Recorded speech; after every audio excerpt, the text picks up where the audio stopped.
അങ്ങനെ നമ്മുടെ കിടുക്കാച്ചി പൊതിച്ചോറിലേക്ക് പോകാം. നല്ല ചൂട് മട്ടയിരിച്ചോറിട്ട് കൊടുക്കുന്നുണ്ട്.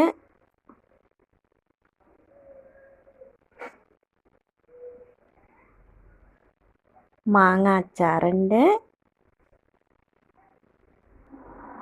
മുട്ട വറുത്തതുണ്ട്,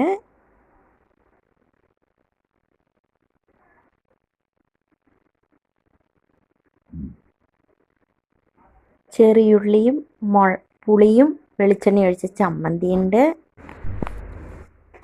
പച്ചനങ്കി വറുത്തതുണ്ട്, അവിയലുണ്ട്,